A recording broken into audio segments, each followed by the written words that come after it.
Guys ఒక్కసారి నేను movie opinion, నా ఒపీనియన్, పర్సనల్ ఒపీనియన్ చెప్పే ముందర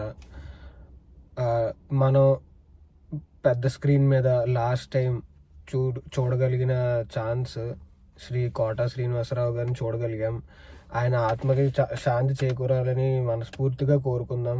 ఓం శాంతి.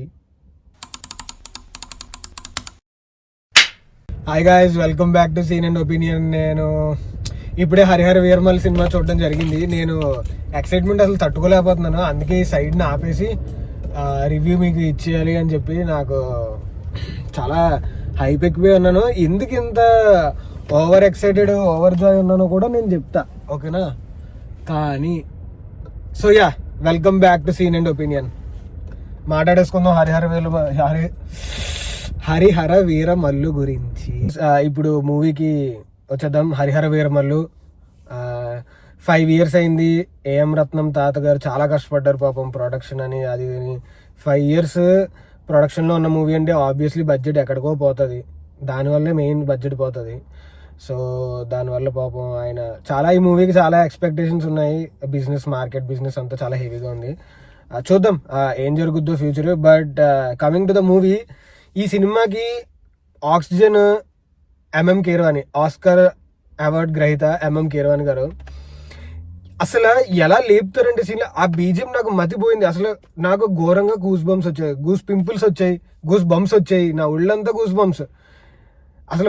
అసలు ప్రతి ఫైట్ సీన్ ని అసలు ఓ పక్కన యాక్షన్ కొరియోగ్రఫీ అంటే ఇంకో పక్కన కీరవాణి తాత లేపాడు. అసలు ఒక రేంజ్ పీక్ లెవెల్ బీజిఎం ఇచ్చారు కీరవాణి తాత. నాకు చాలా హ్యాపీ అనిపించింది నిజంగా బీజిఎం.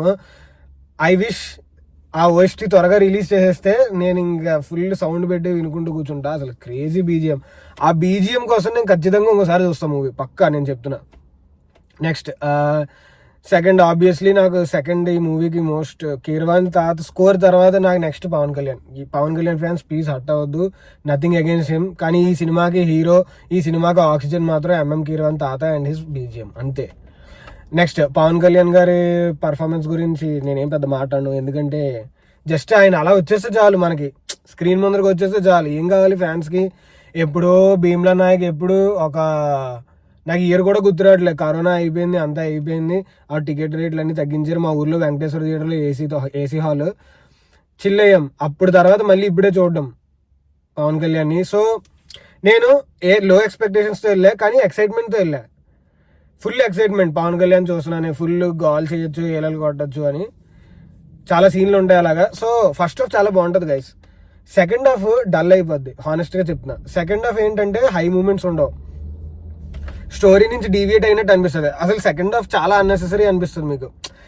ఆ సెకండ్ పార్ట్ ఏదో సెకండ్ హాఫ్లో పెట్టేసి ఉంటే బాగుండు, ఈ సెకండ్ హాఫ్ ఒక 10 minutes కుదించేసి ఉంటే బాగుండు అనిపిస్తుంది. అండ్ వీళ్ళు చేసిన ఇంకో తప్పు, పెద్ద మిస్టేక్, విఎఫ్ఎక్స్. చాలా చాలా చాలా గలీజ్గా ఉంటుంది విఎఫ్ఎక్స్. అసలు ఎక్కడ బాగోదు. ఫస్ట్ హాఫ్లో పర్లేదు, యాక్చువల్లీ ఫస్ట్ హాఫ్లో సర్ప్రైజింగ్, ఇదేం పెద్ద ఏమంటారు సీక్రెట్ ట్విస్ట్ ఏం కాదు. ఒక టైగర్ ఉంటుంది. ఇప్పుడు మామూలుగా RRRలో టైగర్ ఎలా ఉంటుంది, అలా ఒక టైగర్ ఉంటుంది ఒక సీన్లో. సర్ప్రైజింగ్లీ టైగర్ విఎఫ్ఎక్స్ కూడా బాగుంది గైస్. కానీ ఫస్ట్ హాఫ్లో ఓకే విఎఫ్ఎక్స్ అంత దరిద్రంగా ఏమి ఉండదు, బాగానే ఉంటుంది, మేనేజ్ చేశారు. అదే సెకండ్ హాఫ్లో కంటిన్యూ అయితే బాగుండు. కానీ సెకండ్ హాఫ్లో ఫస్ట్ 20 minutes విఎఫ్ఎక్స్ ఉంటుంది, బాబోయ్ చెత్త పరమ.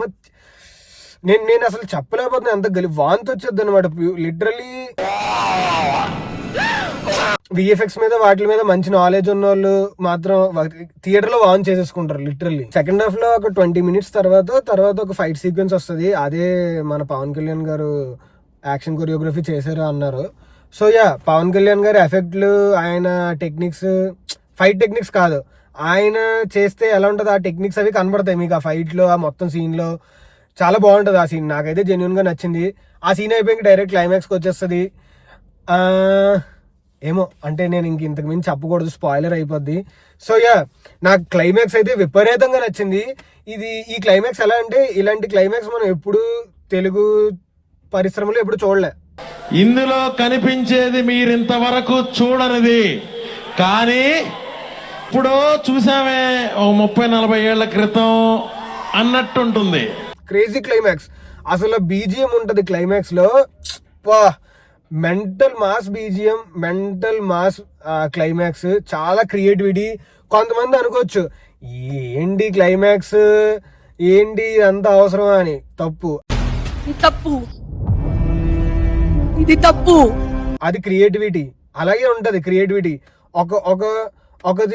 ఒక type of scene first time screen మీద వస్తుంటే చాలా మందికి నచ్చకపోవచ్చు, ఎందుకంటే ఎప్పుడు చూడలేదు కదా, ఫస్ట్ టైం చూసారు. కానీ నేను జెన్యూన్ గా చెప్తున్నా, క్లైమాక్స్ మాత్రం చాలా వెరైటీ, నాకైతే చాలా వెరైటీగా చాలా యూనిక్ గా అనిపించింది.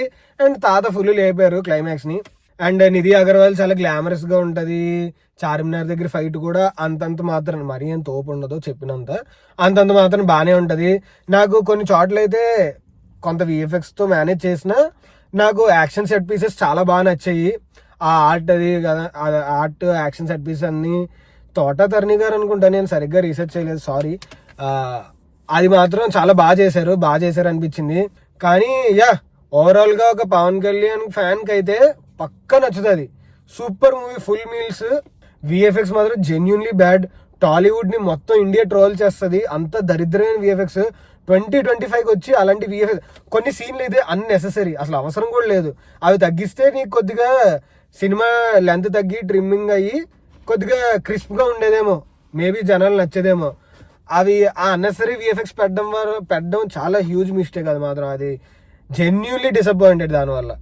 నేను చూసిన స్క్రీన్ లో ఏంటంటే ఆడియో స్పెషల్ అనమాట, సో దానివల్ల ఫుల్ సౌండ్ పెట్టాడు, మెంటల్ ఎక్కిపోయినా. అందుకే నేను ఇంత ఎక్సైటెడ్ గా ఊపి మీద ఉన్నాను. ఎందుకంటే మేబీ ఇండియాలో చూసిన వాళ్ళు, ప్రీమియర్ షో ఫస్ట్ డే చూసిన వాళ్ళు, ఫ్యాన్స్ లో రచ్చ ఉంటది కదా, అరుపుల్లో మీకు బీజిఎం వినకపోవచ్చు. అలా మీరు వినకపోయి ఉంటే ఖచ్చితంగా మళ్ళీ ఒకసారి వెళ్ళండి సినిమాకి బీజిఎం కోసం. మీరు బీజిఎం వినండి, ఎర్లీగా జడ్జ్ చేయొద్దు. కీరవాణి తాతని అనవసరంగా జడ్జ్ చేస్తున్నారు. అండ్ నాకు ఎందుకో అనవసరంగా నెగిటివిటీ స్ప్రెడ్ చేస్తున్నారు అనిపిస్తుంది. కానీ చెప్తున్నా, ఒక పవన్ కళ్యాణ్ సినిమాకి ఇది చాలు, మోర్ దెన్ ఎనఫ్. ఫ్యాన్స్ కి చాలు, పండగ, లిటరలీ పండగ.